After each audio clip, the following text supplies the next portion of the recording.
Good morning, ladies and gentlemen. Bitcoin is pumping. Joining us today, we have Peter Saddington, the Bitcoin Lambo man, friends with Joe Rogan, the man behind One Exit, 3 equity buyouts, 3 VC funds, and a Bitcoin OG since 2011. Co-host of the Matt Kim podcast, a fast car guy, a business coach. Peter, it's a real pleasure to have you on the show this morning. You've gone down this AI rabbit hole over the past year. I'd love to hear your thoughts on how Bitcoin and AI they can merge and what opportunities people could be pursuing, ultimately to be able to profit from this new tool that's just sort of popped out of nowhere in the last couple of years and absolutely exploded. Thanks so much, Sean. Appreciate being on the show. I am glad to be here. So let's just jump right in. So the first topic and the first question is AI and Bitcoin. Now, I had a really amazing opportunity to speak down at the Bitcoin Miami conference, Bitcoin mining conference down in Miami just a couple months ago. And this was actually one of my topics around artificial intelligence and leveraging artificial intelligence if you're in the Web3 or Bitcoin or Bitcoin mining space. So I think we need to come to terms first. Whenever anyone thinks about AI, the first thing they think about is, okay, this thing is at some level, some sentient model or some sentient program that can. Yeah, singularity. Are we there yet? Yeah, no, we're not. No, that's the point I'm trying to make, is that when people say AI, I think it's a great marketing term, but at the end of the day, it's just large language models. It's large data sets with a particular niche, particular market, particular focus. So a great example of that is we have AI tools for video, we have AI tools for pictures, we have AI tools for audio, but those AI tools for audio can't suddenly come over to the video area of technology. And so AI is very limited to particular functions. So with that, all that background said, how do we use AI as Bitcoiners? Well, very simple. AI can help us aggregate massive amounts of data sets to make informed decisions around movements of Bitcoin. And for me specifically, this has really helped me look at Bitcoin from a startup perspective, not just a financial asset or a financial market. So if we look at Bitcoin from a startup perspective, then we have all these new data points that we can bring into the Bitcoin sphere, which are user growth, user acquisition, right? Like wallets, second layer applications that are being built. Certainly, we've had this whole thing about ordinals, which maybe we can go into whether it's a scam or not, right? But the whole point is that Bitcoin, the startup, how I like to look at it, is growing faster than any other FANG.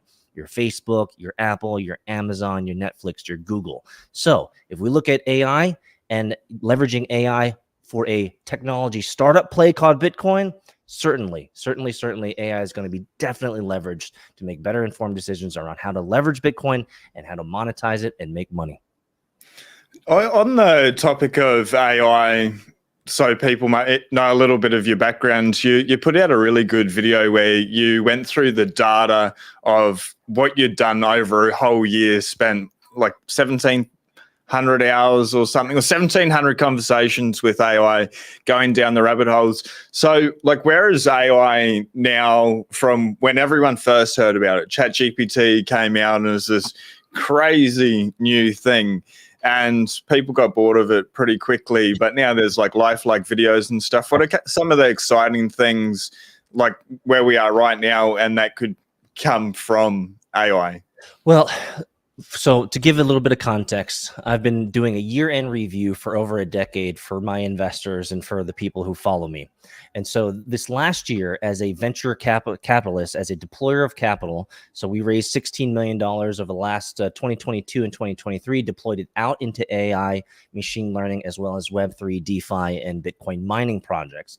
Now, as a venture capitalist, I need to be on the bleeding edge of knowledge, or at least try to be, and be informed and sophisticated about this stuff. And so all of 2023, I spent copious amounts of time digging into AI from a coding perspective, from an image perspective, from a video perspective, from a data perspective, so that I could make informed decisions as a venture capitalist to deploy capital successfully and sophisticated ways into the right startup. So that's the reason why I've spent so much time. And I'm still averaging about 2 hours a day leveraging AI.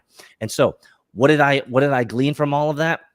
we are at a precipice right now, and I'm not a fear monger. I'm not here to wake people up and say, hey, the end is nigh. We're going to be ruined by this sentient AI in the future. No, not at all. But I think it's important that we understand that there is an arms race that is happening, and because I'm steeped and deep in the trenches of AI, there's an arms race between four major players, right? Your Microsoft, your Google's, right? Your OpenAI, all this. The arms race is without constraints. That is the biggest issue that I see, is that because there's this arms race is all about how much data we can amalgamate, how much data can we conglomerate, how many models can we create, how much money can we throw towards these GPUs and these CPUs and all this data processing power. How can we make sure that we have the most sophisticated and emergent systems that allow you to create with a single prompt amazing visuals and amazing experiences. Like, people want that.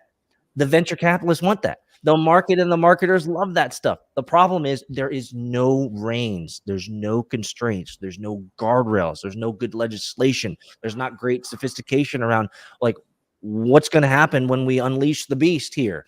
And so that is my biggest issue right now, is we are seeing this arms race of these huge behemoths in data that care very little for the potential ramifications of growing this type of technology out to the wild.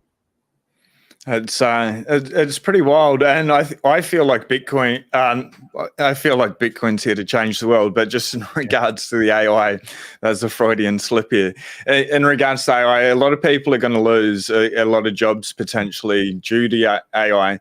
So maybe what's the way? Ultimately, I want people to end up with more Bitcoin. AI is this new tool. What are some of the things that people can maybe start learning to be able to go down the rabbit hole? Like, where do you start a year ago and begin that journey? Because it got pretty technical pretty quick, and you ended up with a crazy computer to be able to run those models and process things, you know. And I was watching a video and you're like, yeah, my car, it's my computer, it's worth like a Honda Civic, you know. So that's a bit of compute power, and that's pretty intense to go down there. Most people won't, but most people have got a phone, a computer, a laptop. I've been using AI lately with a website and a course, and it's amazing. I couldn't have done what I've done without it. So where can people sort of start to learn these tools to make a profit? I know which video you're talking about. And I was kind of showing kind of the computer specs because I want to be a real informed investor. And so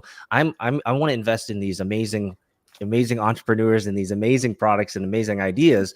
I want to understand what they're doing from a compute perspective when it comes to creating these amazing videos or these amazing systems and tools that can take your voice and immediately create an entire narrative or entire story from it. And so for me as an engineer, I like to nerd out on it, and I have the ability, let's just say, to buy a Honda Civic as a computer so that I can process these videos and actually do the things that these investments are doing and these operators and entrepreneurs are doing.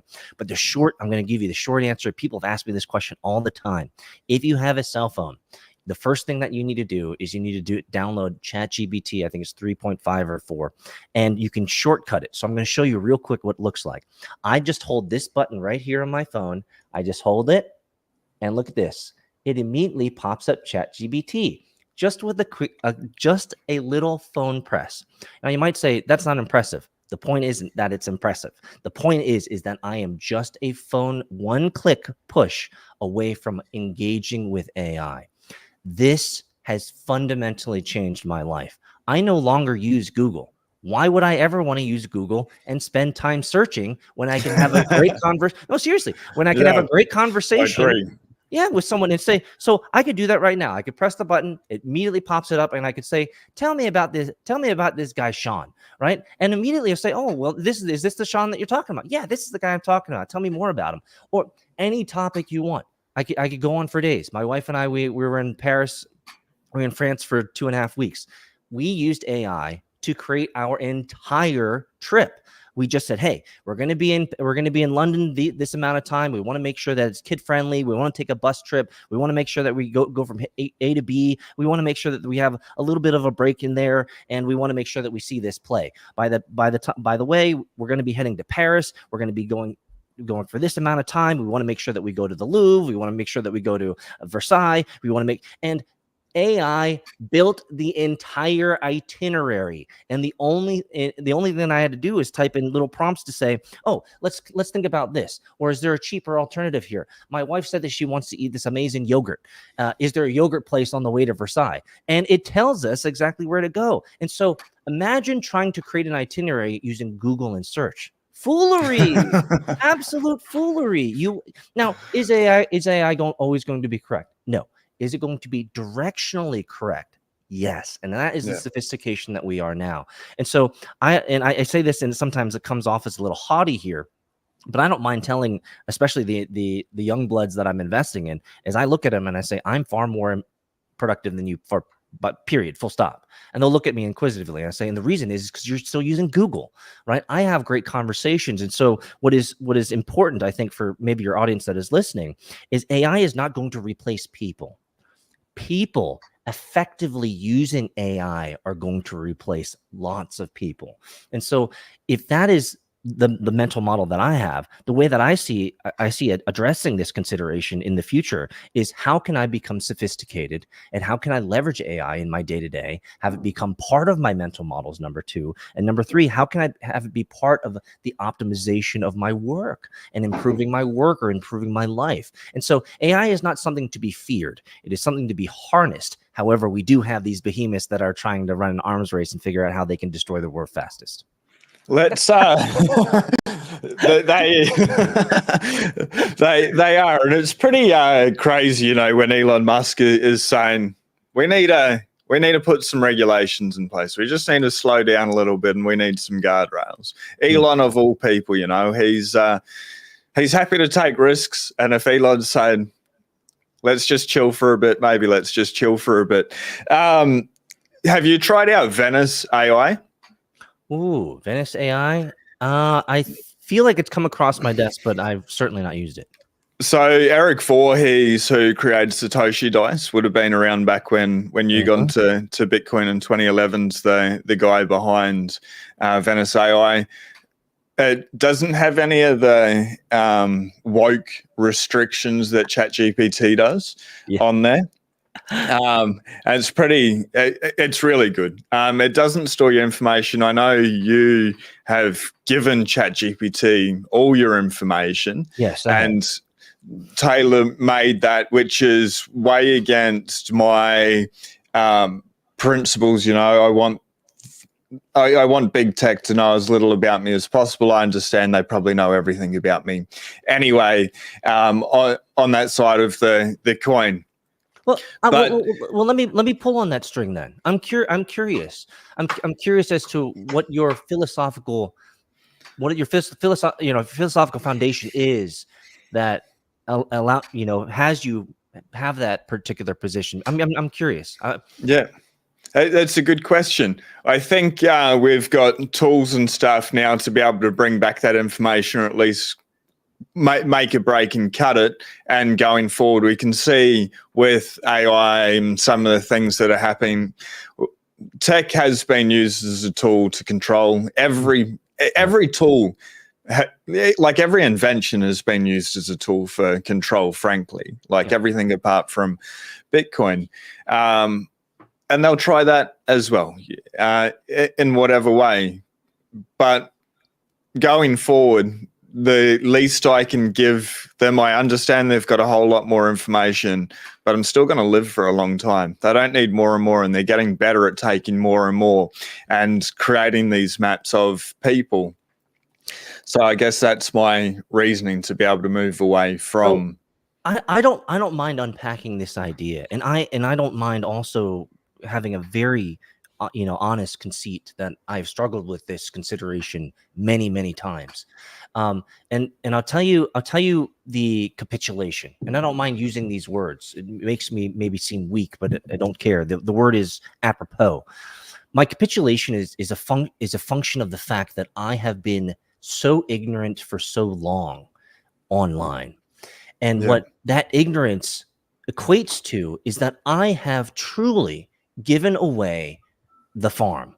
I've given Google, Facebook, Instagram, Meta, fill in the blank. I've given them everything, brother. Dude, I was a digital native. So I'm in my 40s.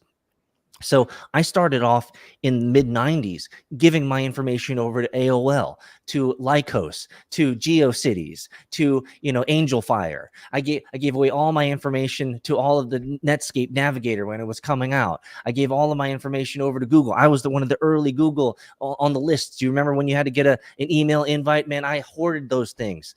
I was a big early proponent of Xanga. Xanga, one of the earliest blog systems in the mid 90s before PHP and WordPress came out.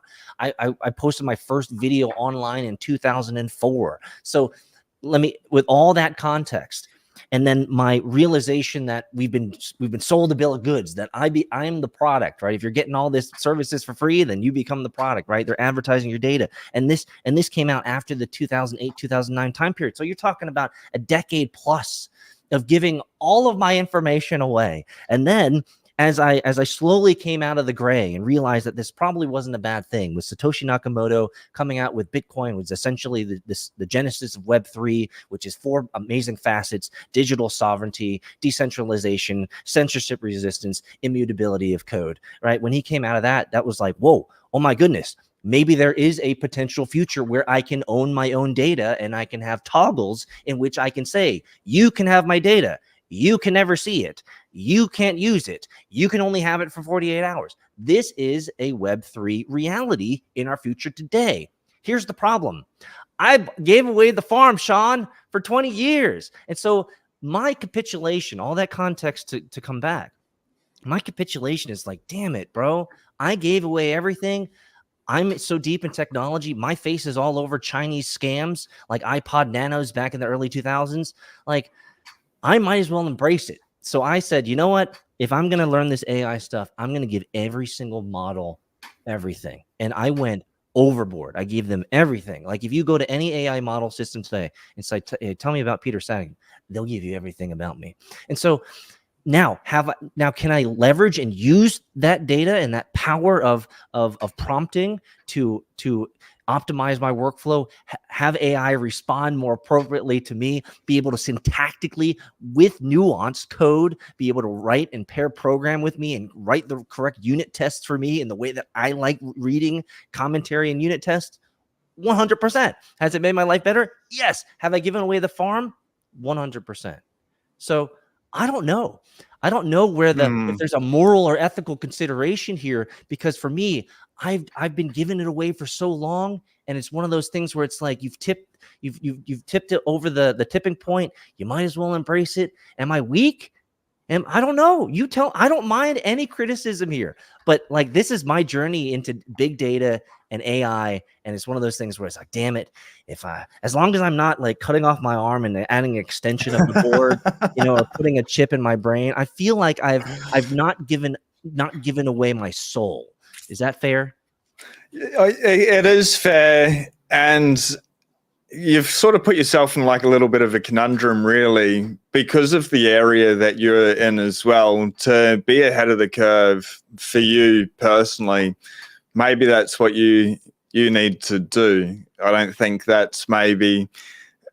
Well, I guess we don't know. We have no idea what the future holds. Now, are there going to be far more risk exposure for me for deep fakes than someone else? 100%, because my face is everywhere and my voice is everywhere.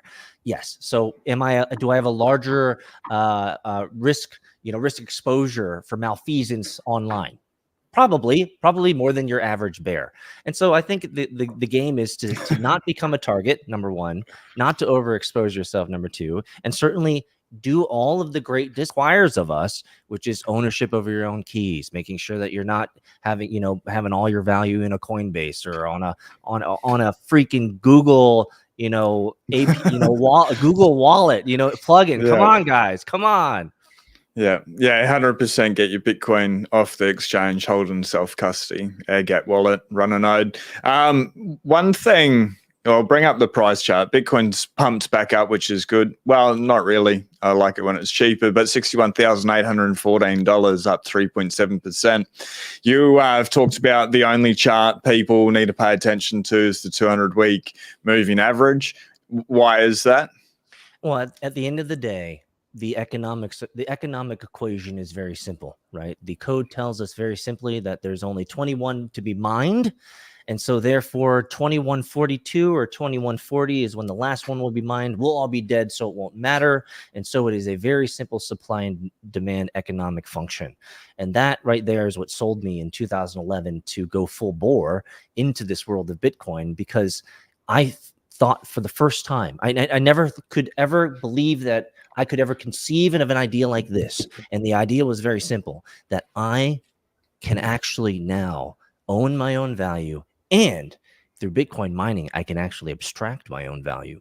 And so that's what got me into Bitcoin. That is why, like, my entire life for the last decade plus, I've been Bitcoin and Bitcoin mining, because this pull of this idea of Bitcoin sovereignty, a better place, a better future for my kids, is why I'm here. So absolutely, Bitcoin is the thing all the way. And I'm with you. Cheaper is better. But I will say October, November might be some real nice all-time highs, my friends. So I'm looking forward to seeing a little bit of frothiness over the next couple months. But October, November would be amazing for some profit taking. Yeah, it's for me, it's buy, stack, and chill, and not take profits. But there's different ways of approaching it. But September, I think, is going to be the start. I think that's when we're going to start moving in that direction. And even between like now and then, we'll go up, down, and sideways. Like every day, we go up, down, and sideways. Whether it's another couple of months of sideways action or not, who really cares? It's an opportunity to be able to do it, because I'm sure you're aware, it's only like 11 days a year. Bitcoin really makes its gains, so it's better to spend time here. What's it like being friends with Joe Rogan, man? Well, I'm fortunate enough to have rubbed shoulders with some pretty powerful people and some pretty influential people in the world. They're just human like you and I. They're just flesh and blood like you and I. They're imperfect like you and I. And at the end of the day, most of the influencers that you see online, the big ones, man, they're some of the coolest people. And I think what makes them cool and accessible when you have those opportunities one-on-one is, at the end of the day, because they've had so much life experience and they've traveled so vastly. You know this, right? Yeah. The more that you've traveled, the more people that you smash your atoms against, you have a better understanding of humanity, how people really are. And what I think the wise, what they do with that is they translate that into humility, right? And so you'll find people like Joe Rogan to be some of the most humble people out there. And I mean, he's smarter than he portrays sometimes. Clearly, he's much more sophisticated than he portrays, by far. Like, he is a brilliant man in his own right, and a great fighter for sure. So he's got a lot of great marks for him, and a great human being overall. That's awesome. Obviously, you put in the proof of work. It looks like you've been going to the gym for a long time. What where's that play into life? Like, obviously, get your money right, but without health, there really is no wealth. So, way off in a bit of a tangent, and I want to dive into the Lamborghini, that you bought with Bitcoin, and the car with 3 tanks of NOS behind you. But I think there's probably nothing more important than taking care of our health. If we're stacking Bitcoin, the wealth is sorted. But what's sort of the mindset around that? Well, I think it's the real answer is just my autism. I'm just autistic. and superpower, man. Well, autism is a superpower. It's bloody oath. I just chose. So long story short, I played D3 soccer, Division 3 soccer in university. I was good enough as a freshman to make the team, D3, but I was not good enough to actually play. So I would do 2 days, which, for those in the sports world, that 2 days is your workout at 5 o'clock in the morning. Then you go do class, and then after classes, you do nighttime workouts and all the practices. So I was doing 2 days with the team, but I was redshirted. So the entire first season of university, I had made the team, but I was redshirted the entire season. So all I did was struggle every day, practicing twice a day, never playing in a bloody game. So after that, I was like, I'm done with this soccer stuff. It's not panning out for me. I thought I was going to be Pele. I thought I was going to be Maradona, but clearly it's not working out. Let me just put my energy towards something else. I met this ginormous 260-pound Indian dude freshman year in college up in Rochester Institute of Technology, RIT, up in New York. Just this monster of a creature. Like he had what I like to call mutated potatoes as biceps. Like they were these mutated potatoes. And he said, Peter, you have a lot of energy. You should just, I think with your build, you would be huge. And so I was like, okay, like he wormed that idea into me. Wow, how cool. Yeah, so cool. So sophomore year in college, I started working out. 20 plus years later, haven't missed a week of working out ever since. So it's I like to say that I like to go to the altar of the bench and confess my sins. It's a religion without the dogma. It's a religion without the faith. I just have to go. If I don't hit the bench and get all the energy out, then I haven't had a good week. So talking about repenting for your sins, Peter, you ended up selling Bitcoin to buy a bloody Lamborghini. Yes, it's the freaking meme, man. You were the first person in the world to buy a Lamborghini Huracan with Bitcoin. You made the meme. Real life. I don't advise it for anyone out there. But well done to you. Absolutely incredible. What's that story behind that? And ultimately, it was very beneficial. I'm sure at $61,800 is pretty expensive Lambo, looking back. But yes. Can you dive into it? It's absolutely fascinating. Long story short, entrepreneur, and we were building a company called Yen, YEN. It was a integrator, a multi-exchange integrator, essentially a middleware that allowed you to trade from multiple cryptocurrency exchanges like your Coinbase. Back then, it wasn't called Coinbase. Your Upbit, your Bytebit, your Binance, and so essentially it allows you to create arbitrage. That's all it was. And so we wanted to grow this thing. We wanted to make sure that we get lots of eyeballs on it. I've been in the game since 2011. There was that big meme of don't spend your Bitcoin on Lambos. And again, my autism is like, if Reddit is telling everybody don't spend your Bitcoins on Lambos, then isn't this exactly the thing that you should do? Well, Reddit was right. So I fully embraced it. I talked to my board. So we had 4.9 million in investment at that time. So I still had to be responsible to my investors.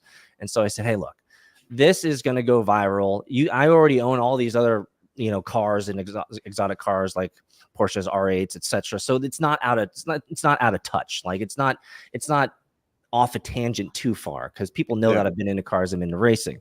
And so for me to go buy the world's first Lamborghini Huracan with Bitcoin, with 45 Bitcoins, and Bitcoin was at 45 Bitcoins. Bitcoin was at $5,500 at the time.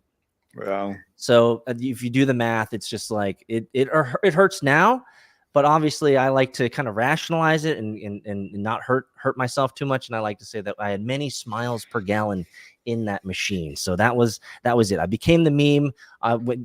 Shot me up in the atmosphere for a short amount of time. We had 300 million views worldwide, and then suddenly my face was every single scam coin that you could possibly imagine, from Russia to China. Then Netflix picked it up, so I was on the Netflix show, and then CBS blew it up into the atmosphere. So it was a fun ride, and it was not all for naught. I got to drive it. Loved it for 2.5-3 years. I sold it to another guy, but it also got us enough eyeballs where I got an exit from that company.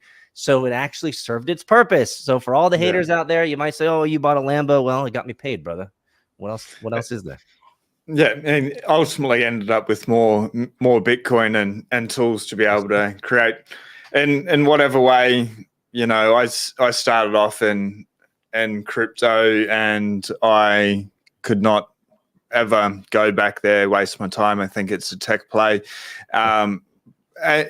And that's fine if people want to play that game. Like I'm here for Bitcoin, the hard money side of things, and for the store of value more so than the technology. But understandably, you're on the cutting edge of AI. One of the things you're saying though, Peter, is it blasted off. Talking about blasting off, you've got a car behind you that flies. It's got 3 tanks of NOS in the boot. What's that like? But maybe just dive a little bit into your race car journey, the go-karts, building those. Like you've posted some crazy car videos. So I'm a second generation race car driver. My father drove mostly illegally. He went to jail multiple times for racing illegally. I decided to do it legally, so I got my SCCA racing license. So I drove Lamborghini Super Trofeo, Porsche Club Sport, Radical SR3, which is a downforce car out of England. Love that car. It's one of the best cars that you can get. Radical SR3 for anybody out there in racing. And so I did that for a while, and then my son grew up, and my son was like, "Hey, I want to race." And it's like, "Are you serious? Because this is a genetic disease." Right. And he said he wanted to do it. And this is when he was 6 years old. And we said, okay, so we're going to pull you out of school. We're going to homeschool you. Like, if you want to go do this. My father did it illegally. I did it legally, but I was too old because I started in my mid-20s when I had money. You are 6 years old. Like you are. This is the best trajectory. If you want to start off racing, like go pro, have a seat, drive for a Porsche, factory team or like a Lamborghini factory team. Like, brother, say less. I will take you all the way. And so the last 4 years, so he's 11 now. The last 4 years, I have been the primary constructor for his race team. I build all of his racing machines, his racecraft, his go-karts. He goes out on the track, he tests and tune. We dial it in as a privateer team. So it's a father-son team. We love racing. And this, as you had nicely pointed out, this is the Bitcoin Benz. So this was announced on Bloomberg in 2022. It's the first Mercedes AMG GTS purchased with Bitcoin mining rewards. So you can find that Bloomberg did an article on it a couple years back. So I love the game. I've been Bitcoin mining for over a decade. I love showing the world that you can actually use Bitcoin for real world asset purchases. Maybe some of your audience here are suddenly getting really choked up and really frustrated that I would say that I would actually spend this precious Bitcoin. But I've been fortunate that I've been mining it.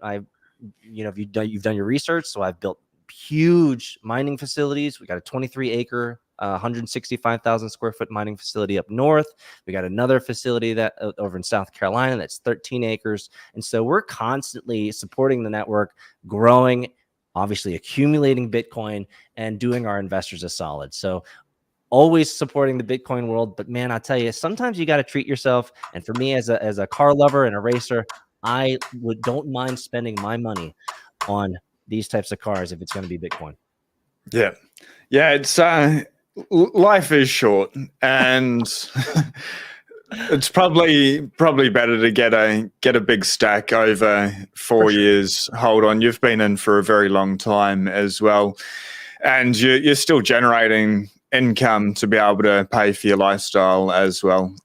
For people that suddenly get rich in the Bitcoin pump that's coming to be able to sell out and have no skills or tools to be able to keep paying for that life cycle. We've seen it last cycle. I've got friends that caught a big crypto pump and cashed out, bought toys, and it dumped. And they're working at cafes. Now they're working again. Yep, now they're working again. Yeah, it's sad. Something that I'd like to know about personally is in 2016, you started documenting like your journey on YouTube. You had about 3,000 videos, and they ripped that Band-Aid off and shut it down and stuff. What was all that about, and where do you go wrong, I guess, in the eyes of the overlords? Of the overlords, you got it. Well, in 2016, that's when I started really diving into Bitcoin. That's when I was committed. I was like, this is going to be my life's journey. I need to build in this stuff. And I have a very simple saying that I know is 100% true. And the saying goes like this: the solution to all of your problems is creating content. I could tell you stories for days. How did I become a venture capitalist? I'll tell you. I created a podcast where I interviewed all the major, venture capitalists out there. So you can find my interviews with some of the most famous venture capitalists out there. And so what problem was I trying to solve? Well, I was a successful entrepreneur. I've had multiple exits. I needed to know the other side of the financial game of venture capital. What better way to learn about venture capital than by creating content, inviting venture capitalists on to teach me about the game of VC? And so let's go back to your question. The best way for me to learn about Bitcoin in 2016 was to create YouTube videos about my journey of learning about Bitcoin. My first channel was called Bite Size Bitcoin. We grew up to about 90,000 subscribers, had thousands of videos on there. My tagline was, welcome to Bite Size Bitcoin, where we discuss and demystify Bitcoin and blockchain technologies. I'll never forget it, right? Yeah. And the problem is that in 2016, 17, 18, that is when we really saw the first part of Google's censorship and algorithms against DeFi, because we remember also in 2016, 17, Ethereum was growing and all of the ICOs, the illegitimate things, ICOs were coming out, right? The ICO explosion of 2016, 2017. We had 2017 August. Some of you guys were there. The Bitcoin Cash split with Roger Ver. I was in the middle of that shit. I loved it. SegWit and all that fun stuff, right? It was a frothy cowboy world of crypto. And the YouTube censors, the CNBCs, the MSNBCs, the CNNs, they had no idea what to do with this market. And so since I was one of the biggest kind of voices at the time, and other YouTubers at the time that were growing at the time were like Box Mining. Some of you guys, he's still around. Data Dash, he's still around. Who else? Ivan on Tech. Yeah, Ivan on Tech. Yeah, like these are the guys that we kind of grew up in the same class during that period. I was asking a lot of questions though. They were more on the educate, like here's what's crypto, here's the updates, here's what Bitcoin's doing. I was the guy that was like, is Bitcoin gonna topple the government? Is Bitcoin it's like Bitcoin a freedom tool? So I was one of those guys in 16, 17, 18 that was asking these questions. And finally, YouTube just said, you know what, enough's enough. We're just going to shut you down. And they deleted my channel. I lost 3,000, 5,000 videos. But for me, it was one of those things where it's like, shit, if you're going to take me out, it means I'm doing something. And from what I know through history, if I literally, like, this isn't going to make me, I'm not that smart, brother. But I knew this. I knew that if they're going to delete, like, I woke up, I logged into my Google account, then I went to YouTube and it said, channel does not exist. like that moment, like how my brain works, Sean, I said, this is it. I have to keep doing it. I think some people might look at that and say, fuck, like, what am I going to do? Yeah. How am I going to scramble? My ad revenue's gone to zero now. For me, it was like, this is what I have to do for the rest of let's go. Like now I know who my enemy is, Yeah. Thank you for making it abundantly clear. And so I immediately made a new channel called Decentralized TV. We grew that to 100,000 subscribers in like 6 weeks because everyone was like, where did he go? And yeah, so we just kept crushing it, kept building it and not stopping. Well done. I think that's probably a really good takeaway for everyone. When life throws you lemons, make lemonade. That's a bloody good area. Talking about, is Bitcoin going to topple the government? You're co-host of the Matt Kim show. And some of the interviews that Matt's done specifically are incredible. He's good friends with Tucker, the one with Andrew Tate. The ending of that video, and I don't agree with a lot of I agree with a lot of Andrew Tate, but there's certainly a lot of stuff of Tate's that I don't agree with in the slightest.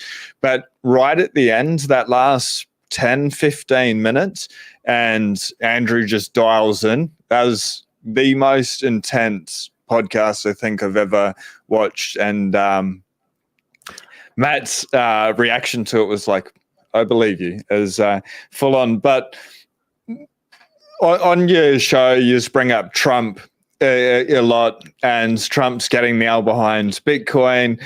The Biden's party, I guess, is been against it for so long. Operation Choke Point 2.0. It's been playing out for a long time.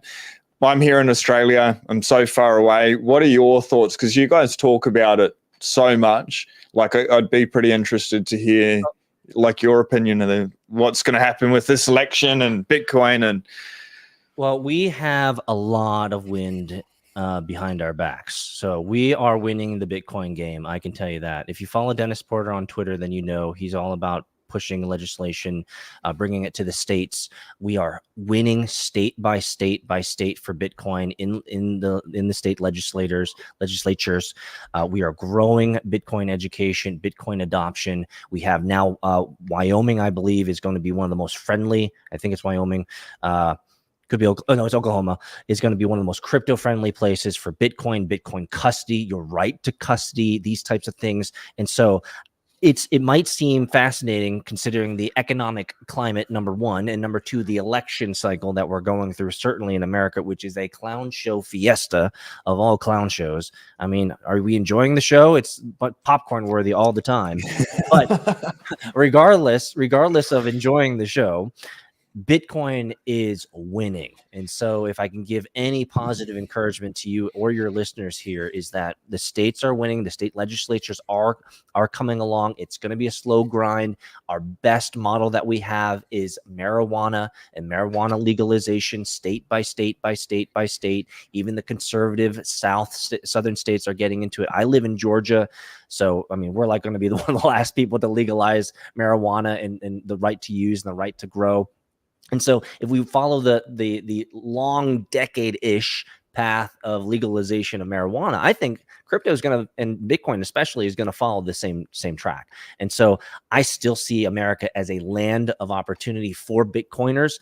I think there's a lot that is wanted and needed in terms of sophistication from our legislators, and certainly those up on Capitol Hill, because they're dumb as rocks, seriously.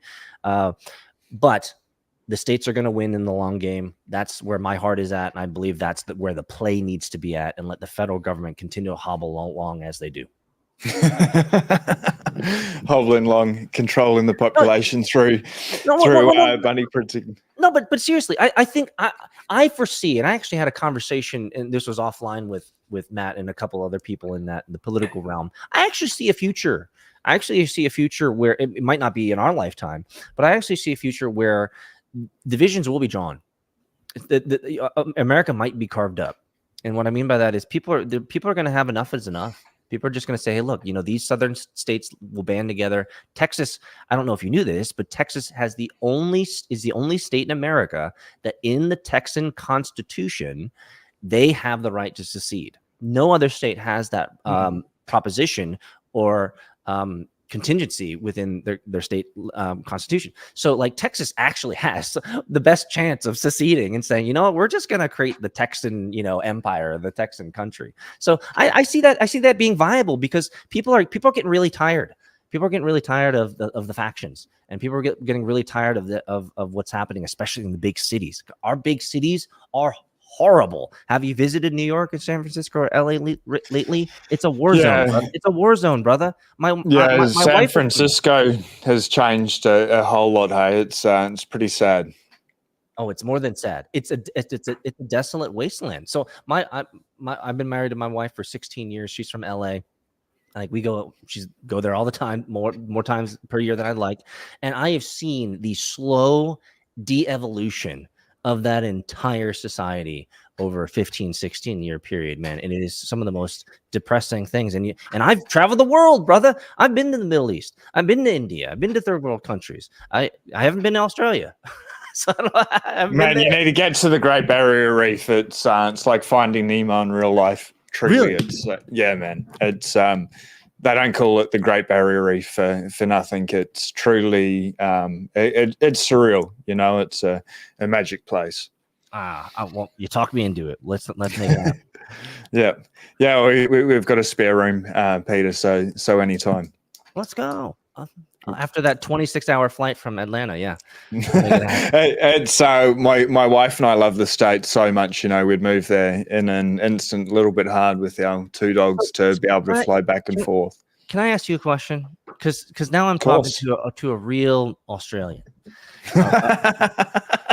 G'day, mate. G'day, mate. So, like, lockdown.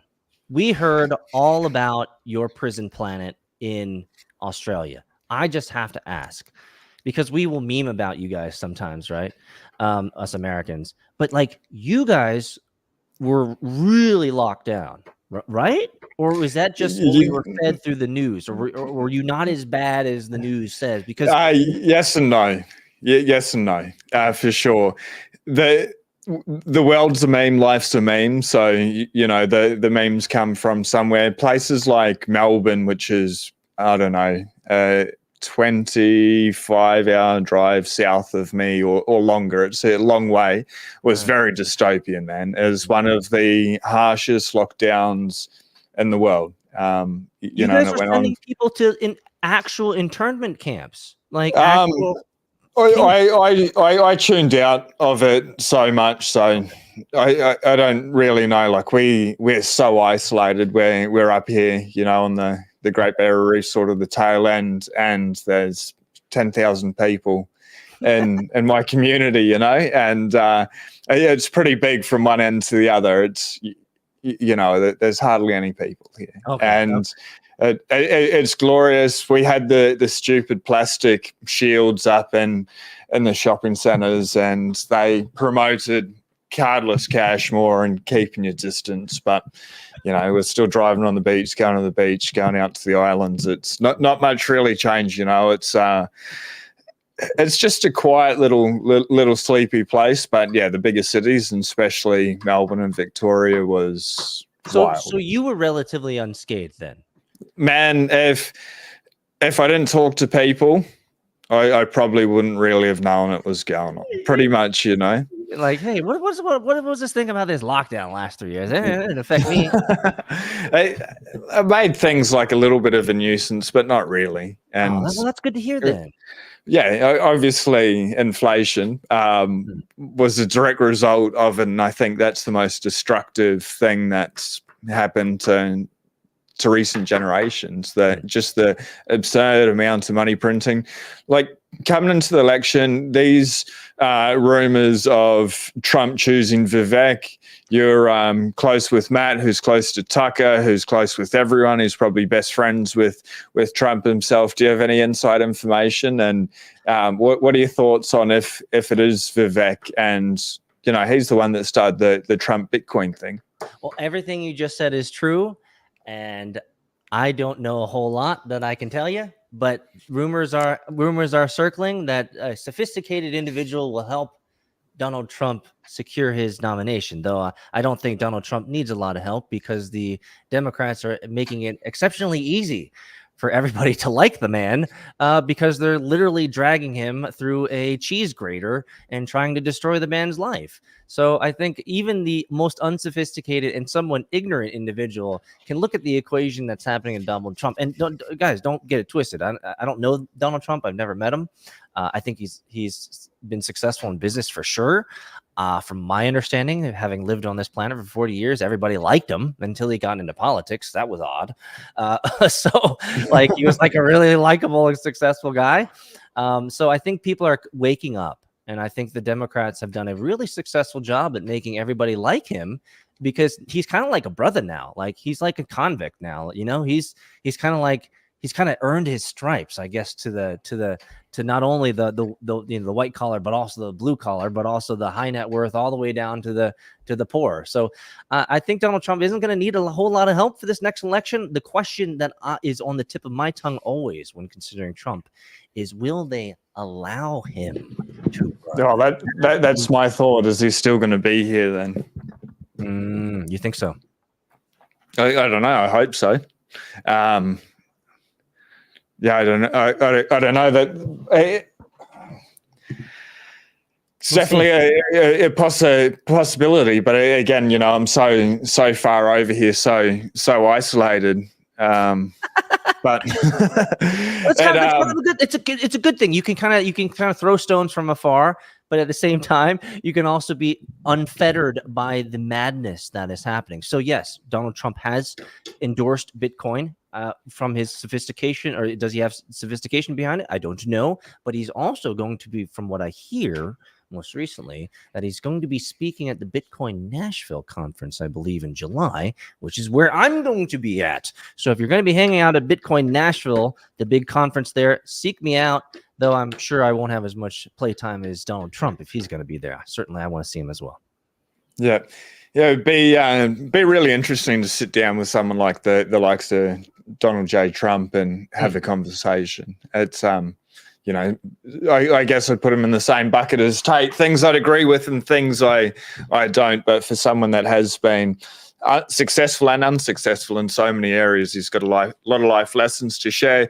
So maybe something that'd be of like super high value for people. What are some of the lessons that, like, you used to mentor people in business and help coach them through? What are some of the life lessons that have really allowed you to succeed? But success for me is not just wealth. It's having health, having joy. I don't really believe in happiness too much. Well, I believe happiness is real, but to strive for happiness, I think, is a bit of a farce. To feel fulfilled, joyful. But maybe what are some lessons, life lessons even, because it's something you and Matt go into pretty deep, is just being base, just being like, that's just an easier way as kids. Like, let your kids go out, let them come back in when the street lights are turned on. That's like super foundational, but maybe something a little bit more high level for people.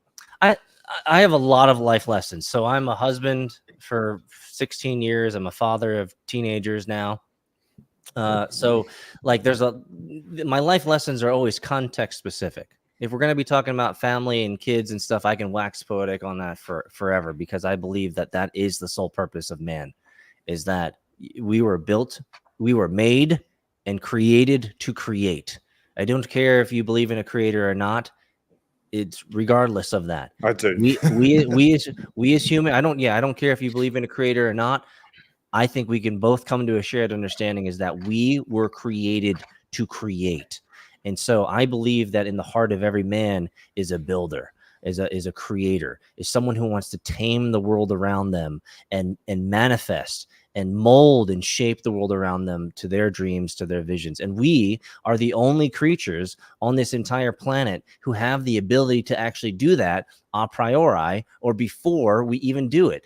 I am talking to you in my 3-car garage that I imagined in my brain, that I built and manufactured in my soul 3.5 years before we built this house. I knew exactly what this garage was going to look like. I had created it in my mind. And so, am I talking about visualizing the future? 100%. Are we the only humans? Are we the only creatures on the planet that can do that? Yes, you can build a cathedral in your mind before you actually start chiseling on it.